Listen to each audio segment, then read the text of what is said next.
We're drowning in euphemisms, as you may have noticed. No one in charge speaks English anymore. Instead, they speak around English. They can't say anything clearly because the truth about what they're saying is too horrifying. So euphemisms are everywhere. The latest is gender-affirming care. What is that exactly? What is gender-affirming care? Well, gender-affirming care is the sexual mutilation of children.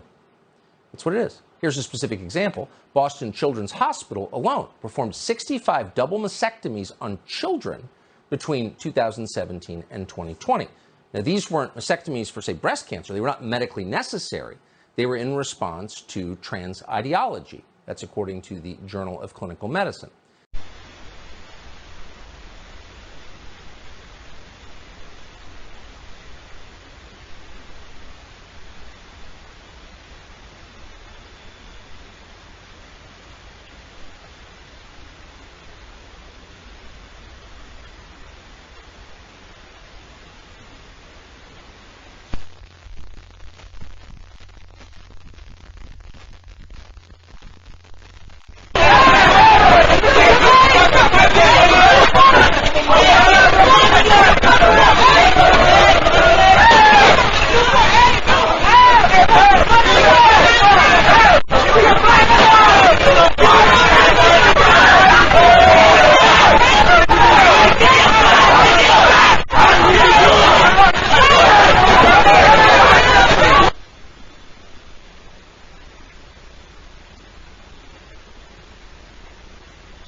I'm in my classroom getting it ready. We are officially 1 week away from having students back in our school.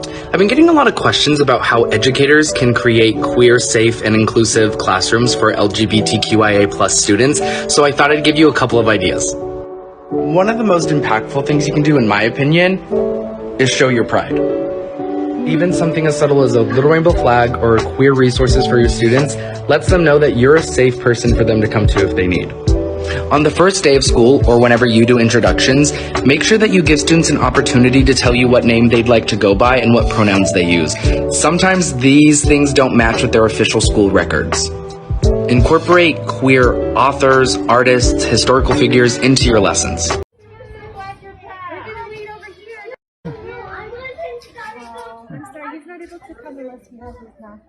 I welcome him here, and I've said this before and I'll say it again.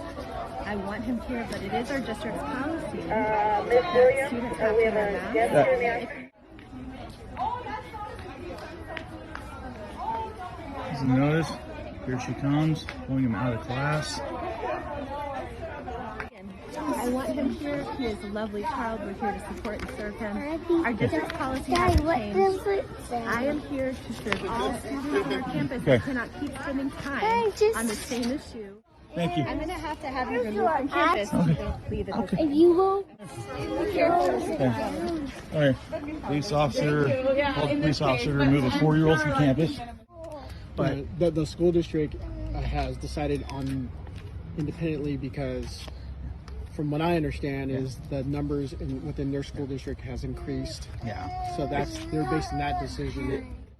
And you know, I can't say like what they're doing is wrong, and I can't say what you're doing is wrong. And honestly, like, both sides have valid points. Yeah.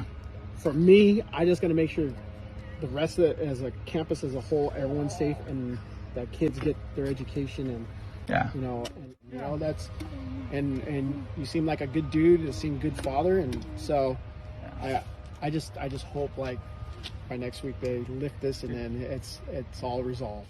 So what does gender-affirming care for these transgender youth actually look like? As I mentioned before, it's really highly individualized for the person. But generally, you can expect a transgender kid to socially transition first. So what does this mean? It means that they might choose to be called by a different name or go by different pronouns. Example would be using he, him instead of she, hers. And then also they might choose to change the way they dress or cut or grow out their hair or style it differently. When a child hits puberty, puberty blockers can be started.